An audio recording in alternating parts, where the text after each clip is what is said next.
दोस्तों 10th standard का 10th class का एपी चल रहा है अभी हमारा, जिसमें मैं चुन चुन के आपके लिए प्रॉब्लम्स लेकर के आ रही हूँ जो जनरली एग्ज़ाम में पूछे जाते हैं, ज़्यादा मार्क्स के रहते हैं। ये वाला देखिए, आज हम ये वाला प्रॉब्लम निकालते हैं। कौन सा? 7th वाला। Find the 31st term of an AP whose 11 term is 38 and the 16 term is 73। मतलब हमको एपी का 31st वाला टर्म फाइंड करना है, जबकि उसका 11th टर्म 38 हमको गिवन है और 16th टर्म हमको 73 गिवन है। तो हमको यहाँ पे ए गिवन नहीं है, डी गिवन नहीं है और एन गिवन नहीं है, लेकिन हमको दो टर्म गिवन है, ए 11th गिवन है और ए 16th हमको गिवन है, और उसके बेसिस पे हमको ए 31st निकालनी है। तो चलिए मैं आपको स्टेप बाय स्टेप बताती हूँ कि इसको हमको कैसे सॉल्व करना है। तो ये मैंने नोटबुक पे क्वेश्चन लिख लिया है एक बार और जैसा कि मैं आपको हमेशा बताती हूँ, सबसे पहले तो आप ये ध्यान रखिए एग्ज़ाम में जब आप क्वेश्चन पेपर में ये पकड़ लेते हैं कि हमको ये कौन से चैप्टर का प्रॉब्लम पूछा गया है, तो हमें पूरी कोशिश करनी चाहिए कि रिलेटेड फार्मूला वहाँ पे मेंशन हो ही हो। अब ये एपी है तो इसमें सबसे पहले तो हम फार्मूला एपी का यहाँ मेंशन कर देते हैं। A N is equals to A plus N minus 1 bracket के बाहर डी। ये हमने सबसे पहले मेंशन कर दिया, तो यहाँ से ये क्लियर हो गया कि हम हमारी समस्या समझ गए। अब जो मेरे पास गिवन है वो मैं यहाँ लिख ली हूँ। गिवन मेरे को क्या है? A11, क्योंकि ये देखिए आप, ये 11 टर्म गिवन है तो वो A11 कहलाएगी। A11 मेरे पास 38 है, A16 मेरे पास 73 है और A31 मुझे फाइंड करना है। तो यहाँ आपने देखा ना तो ए गिवन है, ना डी गिवन है और ना ही कुछ और गिवन है, हमको दो टर्म गिवन है। यहाँ से बात बिल्कुल क्लियर हो जाती है, दो टर्म गिवन है और तीसरे पूछ रहे हैं, तो हमें इन दो टर्मों को क्या करना चाहिए? आजू बाजू कंपेयर फॉर्म में रख लेना चाहिए, हम कहीं ना कहीं पहुँच ही जाएंगे। तो सबसे पहले मैं यहाँ पे लिख रही हूँ A11 को। A11 इज इक्वल्स टू होती है ए प्लस एन माइनस 1 ब्रैकेट के बाहर डी, और यहीं पे साथ में मैं चला रही हूँ किसको? A16 is equals to A plus N minus 1 bracket के बाहर डी। अब A11 जो मेरे को गिवन था वो था 38 और साथ में ए मेरे को कितना है? ए मेरे पास है नहीं है, प्लस एन जो आपने देखा था, एन मतलब 11 होता है, 11th नंबर का टर्म है, तो 11 माइनस 1 10 डी बनेगा ये, पर मैं यहाँ पे लिख देती हूँ।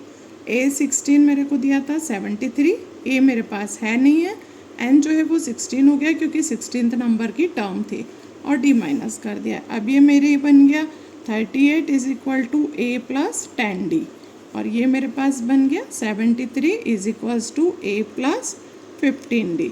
अब मैं क्या करूँगी? इन दोनों को सब्ट्रैक्शन में ऊपर नीचे ले लूँगी, तो यहाँ से मुझे या तो ए मिलेगा या डी मिलेगा। तो 73 is equals to A plus 15 d रखा मैंने, और 38 is equals to A plus 10 d रखा मैंने।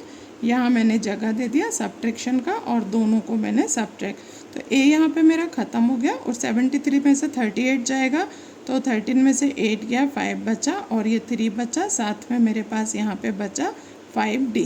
ये यहाँ के यहाँ कैंसिल कर दिया तो मुझे D इज इक्वल्स टू 7 मिल गया। जब मुझे D 7 मिल गया, मैंने इसे बॉक्स में बंद कर दिया, तो मैं यहाँ से कहाँ से? इनमें से किसी में से भी, सपोज़ मैंने इसी में रख लिया, यहाँ से मैं A बना लेती हूँ। कैसे?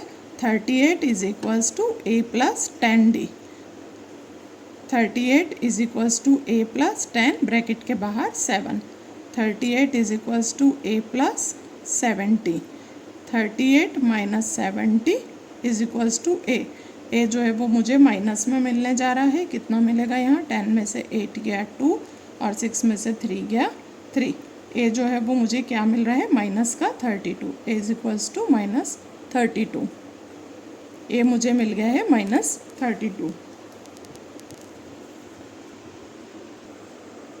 तो ए मुझे यहाँ पे 32 मिल गया है, और जैसा कि मैंने आपको बताया था फार्मूला बार बार यूज़ होना है, इसलिए मैंने टॉप में ऊपर पहले मेंशन कर लिया था। तो अब मुझे शो करके क्या लिख देना है, जो कि मैं A31 फाइंड करने वाली थी, उन्होंने पूछा था। A31 is equal to A plus n, कितना हो गया मेरा? 31 माइनस 1 ब्रैकेट के बाहर डी। अभी मैंने ए और डी नहीं रखे हैं आपके बताने के लिए।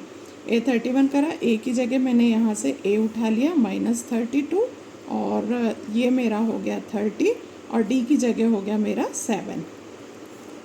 अब A31 फाइंड कर रही हूँ मैं, तो A31 ऐसे ही रहेगा, -32 ऐसे ही रहेगा, प्लस ये कितना बन जाएगा 210।